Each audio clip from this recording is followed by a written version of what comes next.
राधे राधे सभी भक्तों को ब्रज गोपिका की जय श्री कृष्णा, जय श्री श्याम और करवा चौथ की सभी को हार्दिक शुभकामनाएं। आज हम जानेंगे कि करवा चौथ की पूजा में हमें क्या क्या सामग्रियां चाहिए तथा उसकी कथा कहानी कौन सी होती है और पूजा विधि किस प्रकार होती है। तो आइए देखते हैं। कार्तिक महीने के कृष्ण पक्ष की चतुर्थी को करवा चौथ का त्योहार मनाया जाता है। यह दीपावली से 9 दिन पहले आता है।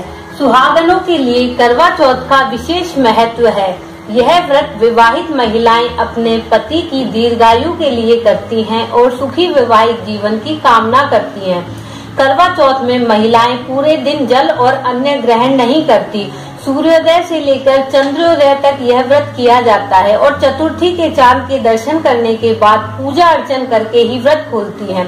करवा चौथ की दोपहर से शाम के बीच में करवा चौथ की कहानी सुनी जाती है, जिसमें गणेश जी की और चौथ माता की पूजा होती है। चौथ माता पार्वती जी का ही रूप मानी जाती है और उनकी आशीर्वाद और कृपा प्राप्त करते हैं।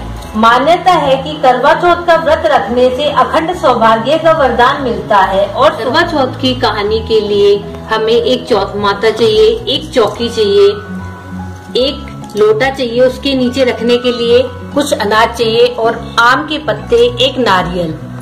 और कहीं पर सुहागनों के साथ मिलकर करवे बदले जाते हैं और साथ मिलकर कहानी सुनते हैं। लेकिन अगर कहीं कोई साथ ना हो तो 2 करवे भरकर एक से सूर्य को अर्घ दे देते हैं और एक चंद्र अर्घ के काम आता है। करवे बदले जाते हैं, एक अपना होता है, एक माता का होता है। तो जो माता का होता है वो बाद में आशीर्वाद के रूप में हमें सुहागिन करवा ले, सुहागिन करवा दे, सुहागिन करवा ले, सुहागिन करवा दे। जय हो चौथ माता। और फिर उसको ये अपना करवा फेरते हैं। ये सीके होती हैं और कुछ फल होते हैं जो माता पे चढ़ाए जाते हैं। कहीं पे खीर का भोग लगता है, कहीं पे चूरमे का। हमारे यहाँ पर चूरमे का भोग लगाया जाता है। माता के सबसे पहले तिलक लगाते हैं।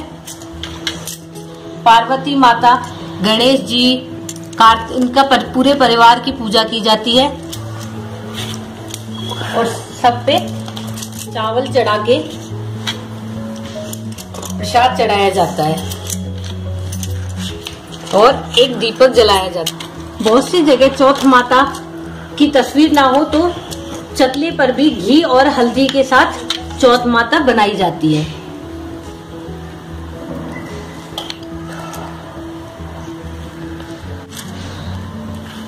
उसके बाद फिर कहानी सुनी जाती है। जो ये कलश होते हैं इन पे भी सातिये लगाए जाते हैं।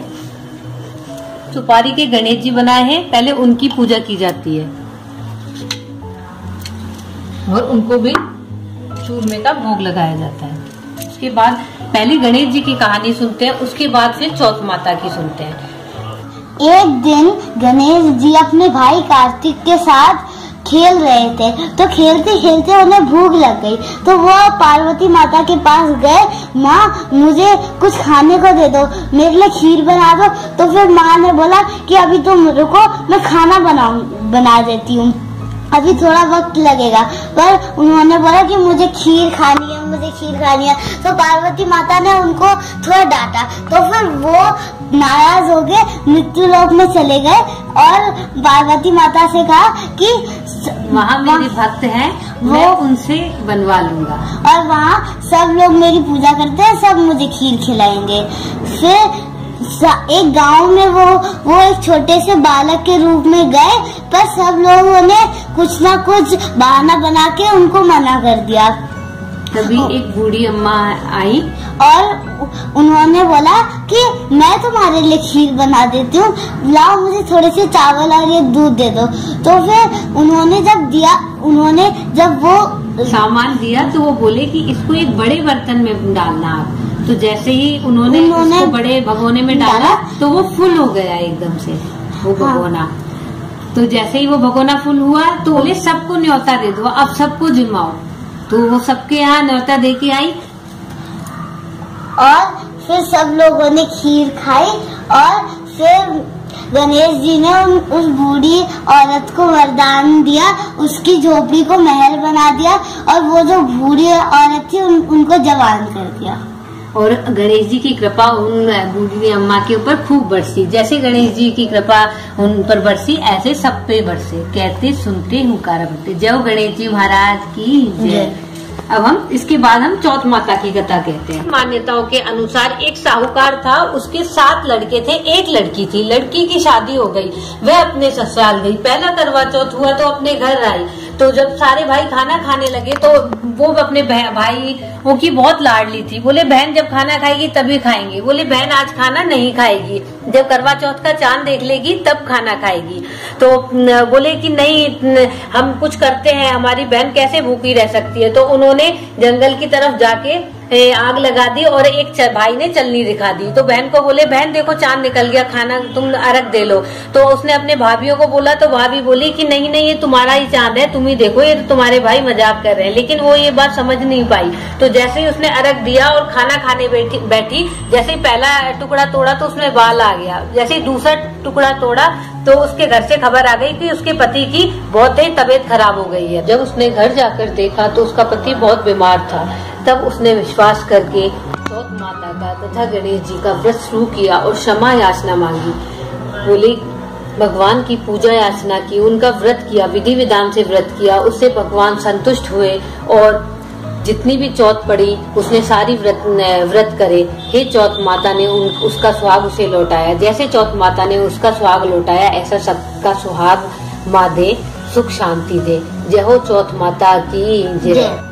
करवा चौथ अपने सुहाग के नाम की जरूर करनी चाहिए। और उसके बाद जो ये कहानी सुनने के बाद जो चावल होते हैं उनको हम करवे के पानी पे डाल देते हैं और जो ऊपर तैर जाते हैं उनको रख लेते हैं और अपने अर्घ के लिए, चांद के अर्घ के लिए संभाल के रख लेते हैं। और चौथ माता पे सुहाग का सामान चढ़ाते हैं जो बाद में किसी अपनी सास नंद को या किसी सुहागन को दे दिया जाता है।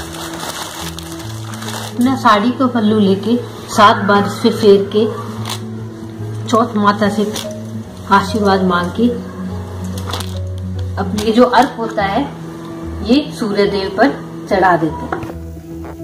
वैसे जो सामग्री घर में उपलब्ध हो उससे भी पूजा कर सकते हैं, क्योंकि सच्चे मन से की गई पूजा चौथ माता स्वीकार कर लेती है। चौथ माता की जय।